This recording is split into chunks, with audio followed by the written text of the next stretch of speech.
সুপ্রিয় দর্শক আসসালামু আলাইকুম, কেমন আছেন আপনারা? নিশ্চয়ই ভালো আছেন। আজকের ভিডিওতে আপনাদের সবাইকে স্বাগত জানাচ্ছি। আজকে আমি আপনাদের সাথে শেয়ার করব, যদি আপনি সুস্থ বাচ্চা জন্ম দিতে চান তাহলে অবশ্যই আপনাকে এই 4টি কাজ নিয়মিত করতে হবে। তাহলে চলুন জেনে নেওয়া যাক সেগুলো কি কি। বাই দ্য ওয়ে, মূল ভিডিওতে যাওয়ার আগে একটা কথা বলি, আমি আমার চ্যানেলে pregnancy related, specially normal delivery related অনেক ইম্পর্ট্যান্ট তথ্য ভিডিও আকারে শেয়ার করে থাকি। এই তথ্যগুলো আমার পার্সোনাল এক্সপেরিয়েন্স ও আমার ডক্টরের সাজেশান থেকে নেওয়া। তাই আমার চ্যানেলটিকে যদি একবার আপনারা ভিজিট করেন তাহলে আপনারা আপনাদের প্রশ্নাতীত মনের অনেক প্রশ্নের উত্তর পেয়ে যেতে পারেন। এবারে চলুন মূল আলোচনায় যাওয়া যাক। আমি শুরুতেই বলেছি আজকে আলোচনা করব, যদি আপনি সুস্থ বাচ্চা জন্ম দিতে চান তাহলে এই 4টি কাজ আপনাকে নিয়মিত করতে হবে। এবারে বলছি চলুন সেই 4টি কাজ কি কি।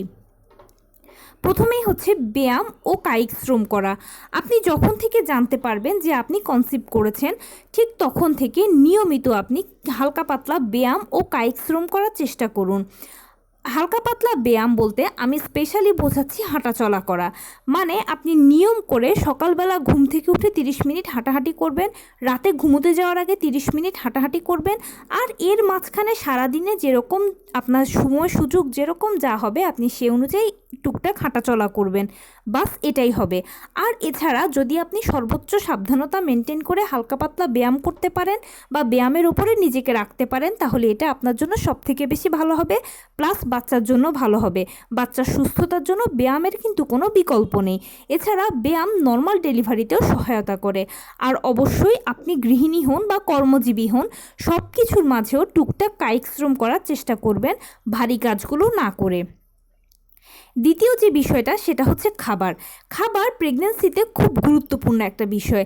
প্রেগনেন্সির প্রায় 90% ভালো মন্দ খাবারের ওপর ডিপেন্ড করে, তাই খাবারটা বুঝতেই পারছেন কত গুরুত্বপূর্ণ। খাবার খাওয়ার সময় খেয়াল রাখবেন খাবারটা যেন আপনি প্রপারলি কুক করে খান। মানে প্রেগনেন্সি পিরিয়ডে যে কোনো খাবার কাঁচা বা আধা কাঁচা একদম খাওয়া যাবে না। প্রপারলি সেদ্ধ করে কুক করে আপনাকে অবশ্যই খাবারগুলো খেতে হবে। তা না হলে খাবারের মাধ্যমে বিভিন্ন ধরনের ভাইরাস ব্যাকটেরিয়া শরীরের ভিতরে সরাসরি প্রবেশ করে বাচ্চার ক্ষতি করতে পারে। বিকলাঙ্গ শিশু জন্মের পেছনে আধা সেদ্ধ খাবার বা খাবার থেকে যাওয়া ভাইরাস ব্যাকটেরিয়া কিন্তু দায়ী, এটা গবেষণায় প্রমাণিত হয়েছে। তাই যে কোনো খাবারকে খুব ভালোভাবে ধুয়ে ক্লিন করে তারপরে প্রপারলি কুক করে খাবেন, তাহলে খাবারটা সেফ থাকবে। আর অবশ্যই যে কোনো খাবার আপনি ঘরে তৈরি করে খাবেন, বাহিরের কোনো খাবারকে টাচ করা যাবে না। আমরা বর্তমানে করি কি, যে কোনো কিছু খেতে ভালো লাগছে না বাহিরে গিয়ে খাচ্ছি, বা রান্না করতে ইচ্ছে হচ্ছে না বাহির থেকে অর্ডার করছি। এটা একদম করা যাবে না। আপনার যা খেতে ইচ্ছে হয়, যেরকম খেতে ইচ্ছে হয়, আপনি যা পারেন খেতে, যতটুকু খেতে পারেন না কেন, আপনাকে অবশ্যই টোটালি হোমমেড খাবার খেতে হবে। নিয়মিত ভাত, মাছ, মাংস, ডাল, রুটি, হলুদ ফলমূল, সবুজ শাকসবজি, লাল জাতীয় খাবার, ওমেগা 3 ফ্যাটি অ্যাসিড সমৃদ্ধ খাবার, দুধ, ডিম, কলা, খেজুর, বাদাম, ড্রাই ফ্রুটস, লাল জাতীয় খাবার, পশুর কলিজা, এগুলো নিয়মিত খাবার চেষ্টা করবেন। আপনি আপনার জন্য একটা খাবারের তালিকা তৈরি করে ফেলবেন, আপনার সুবিধা মতো সেই খাবারটা আপনি নিয়মিত গ্রহণ করবেন। খাবারের ক্ষেত্রে কোনো রেস্ট্রিকশান নেই, আপনি যখন যেই খাবারটা হাতের কাছে পাবেন, সহজলভ্য পাবেন, সেটাই খাবেন। ডালের ক্ষেত্রে বলি, যে কোনো ডালকে একটু ঘন করে রান্না করে খাবেন, কেননা পাতলা ডালের চেয়ে ঘন ডালে উপকার বেশি।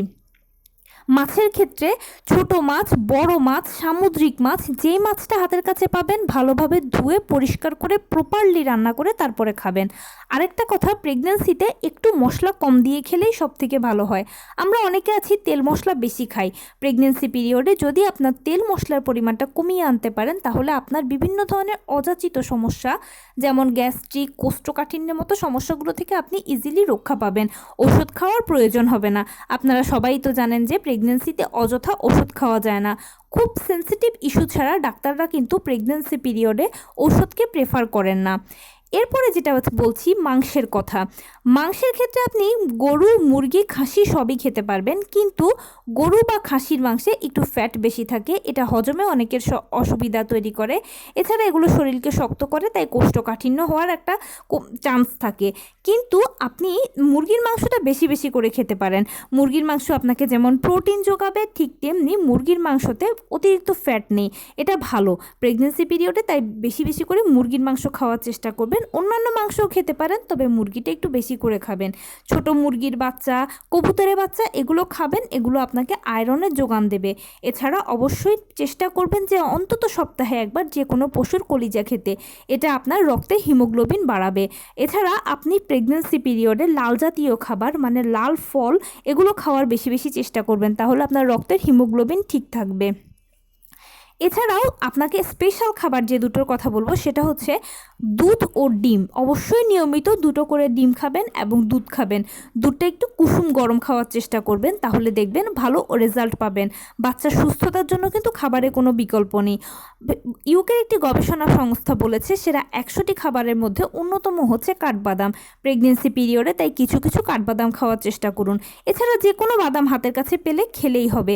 এটা আপনাকে ওমেগা 3 ফ্যাটি অ্যাসিড দেবে।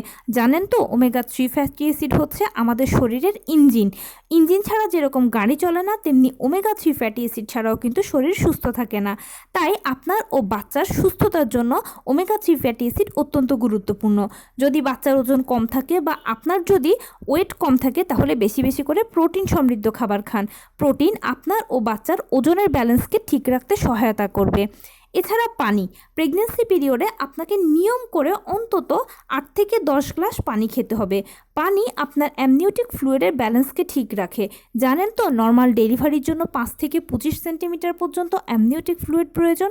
তাই নিয়মিত যদি পানিটা আপনি গ্রহণ করতে পারেন তাহলে অবশ্যই আপনার অ্যামনিওটিক ফ্লুইডের ব্যালেন্স ঠিক থাকবে এবং নর্মাল ডেলিভারিতে এটা সহায়তা করবে।